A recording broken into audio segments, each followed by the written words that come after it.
जैसे ही president Donald Trump ने यहाँ पे रेसिप्रोकल टैरिफ्स जो हैं अनाउंस किए हैं सभी कंट्रीज के लिए, फाइनेंशियल मार्केट्स तो क्रैश होते हुए हमें दिखेंगी हैं, साथ ही साथ इन सभी इकोनॉमीज में यहाँ पर इस बात का डर बैठा है कि कैसा नेगेटिव इम्पैक्ट जो है देखने को मिलेगा। बट शायद इंडियन इकोनॉमी इस डर से बाहर है, क्योंकि हमने जो है अपनी तैयारी ऑलरेडी कर ली थी, क्योंकि हम पहले से ही जानते थे कि अगर हम दूसरों पर निर्भर रहेंगे तो हमारी इकोनॉमी जो है हमेशा वल्नरेबल रहेगी, एक्सपोज्ड रहेगी, और इसीलिए हमने फोकस जो है डाल दिया था आत्मनिर्भरता पर। और इसी का एविडेंस है ये जो नई रिपोर्ट आई है by PHD of commerce and industry, that यहाँ पर इंडिया के जीडीपी को यहाँ पे यूएस के रेसिप्रोकल टैरिफ से सिर्फ 0.1% का इफेक्ट देखने को मिलेगा जीडीपी में, वो भी सिर्फ शॉर्ट टर्म में, क्योंकि we have been well prepared. हमारे एक्सपोर्ट जो हैं वो बढ़ रहे हैं, हमारा जो मैन्युफैक्चरिंग सेक्टर है वो स्ट्रेंथेंड है, और यहाँ पर चिंता का विषय एटलीस्ट इंडियन इकोनॉमी के लिए कुछ भी नहीं है। तो यहाँ पर बात शुरू करते हैं। Before that, hello students, welcome to Chail Academy. My name is Shubhangi Singh and let us get into the details of this topic. यहाँ पर यूएस ने जो रेसिप्रोकल टैरिफ्स कई कंट्रीज पर लगाए हैं, ये कहते हुए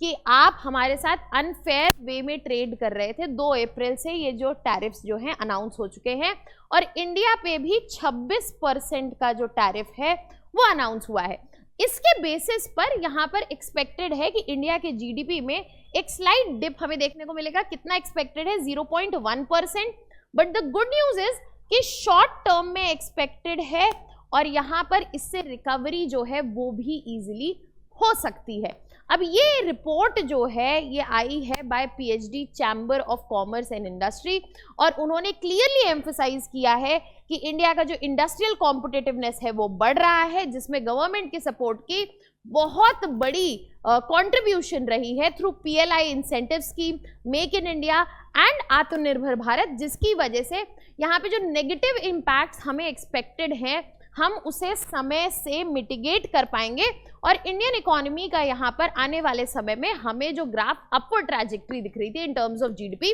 वैसी ही दिखने वाली है। तो यहाँ पे अगर हम पीएलआई इंसेंटिव्स की बात करें,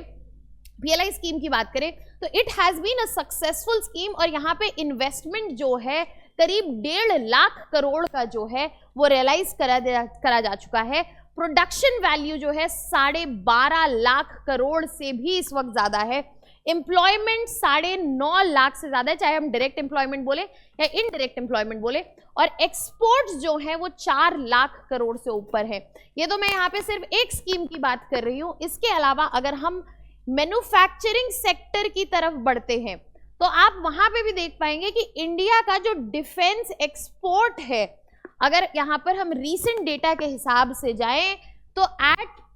this point of time 19,310 crore का हमारा सिर्फ डिफेंस एक्सपोर्ट है, और this is the recent data. और अगर आप इसको कंपेयर करें 2017 के डेटा से, तो यहाँ पर हमने ऑलमोस्ट 20 टाइम्स का जो जंप है वो लेते हुए देखा है, और यहाँ पे ये स्ट्रेंथेंड एक्सपोर्ट जो है हमारी इकोनॉमी को इस स्टेबल जगह पे ला चुके हैं कि हम इन टैरिफ्स का जो नेगेटिव इफेक्ट है आने वाले समय में शॉर्ट टर्म में इसको मिटिगेट कर पाएंगे। इसके अलावा अगर हम डिफेंस एक्सपोर्ट्स की बात करें, जहाँ पे नंबर बढ़ रहा है, वहाँ पर यूएस जो है जो हम पे टैरिफ लगा रहा है वो एग्जिस्ट नहीं करता है। की डिफेंस पार्टनर्स हमारे Myanmar, Sri Lanka, Vietnam, Armenia, Mauritius, Seychelles, Nepal, Maldives, Ecuador, Afghanistan और मोजाम्बिक हैं। और यहाँ पे हम जो सप्लाई कर रहे हैं वो भी डाइवर्स मटेरियल की, चाहे मिसाइल्स की बात करें, सेंसर्स की बात करें, इंजन की बात करें, शिप्स का सबसे बड़ा कंट्रीब्यूशन है, एयरक्राफ्ट्स की बात करें। तो यहाँ पर ये जो फैसिलिटेशन है कि मैन्युफैक्चरिंग में एक सेगमेंट में आपको दिखा रही हूँ, डिफेंस का जो एक्सपोर्ट बढ़ा है वो क्लियरली दिखाता है कि यहाँ पे आत्मनिर्भर भारत जैसी स्कीम, मेक इन इंडिया जैसी स्कीम का ही ये रिजल्ट है कि यहाँ पर पिछले 6 से 7 सालों में हमने इतना मॉन्यूमेंटल सर्ज देखा है in terms of export. And यहाँ पर अगर बाकी सेक्टर्स की बात करें तो एल्यूमिनियम प्रोडक्शन में हम बात करें तो इंडिया जो है इस वक्त सेकेंड लार्जेस्ट एल्यूमिनियम प्रोड्यूसर जो है बन चुका है ग्लोबली, और इसमें नॉन फेरस मेटल सेक्टर में भी हमने काफी प्रोमिनेंट ग्रोथ दिखाई है। इसके अलावा मिनरल प्रोडक्शन, जहां पे हमारे पास मिनरल रिसोर्सेज और रिजर्व्स का नंबर तो हाई रहा है हमेशा से, बट प्रोडक्शन में इंडिया जो है वो पीछे रहा है। तो यहाँ पे आयरन ओर और लाइमस्टोन की अगर हम इस साल के पहले क्वार्टर की बात करें तो यहाँ पे प्रोडक्शन में इंक्रीज हमें ऑलमोस्ट 10% और लाइमस्टोन में ऑलमोस्ट 2% का देखने को मिला है। और ये सारे नंबर्स ही एविडेंस है that India remains in a stable position even though यहाँ पे one of the richest economy is trying to create chaos in the name of making America great again। इसके अलावा ऐसे कई सारे एविडेंस है जो यहाँ पे क्लियरली शो करते हैं कि मैन्युफैक्चरिंग सेक्टर जो है वहाँ पे स्ट्रॉन्ग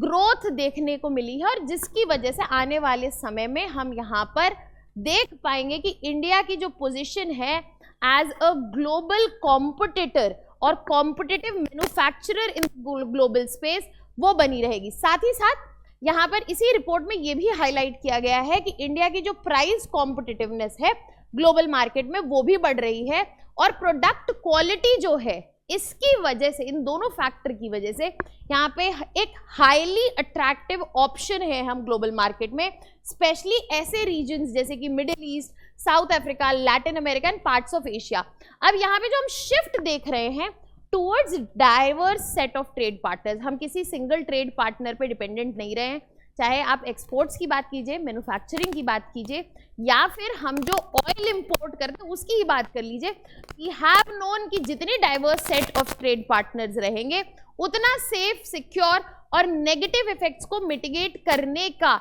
ऑप्शन जो है हमेशा हमारे पास जो है रहेगा। तो यहाँ पर इस वजह से यहाँ पर इंडिया की जो डोमेस्टिक मार्केट बढ़ती है, इन दोनों ही वजह से आने वाले समय में एक्सपेक्टेड है कि जो टैरिफ्स का जो हम इम्पैक्ट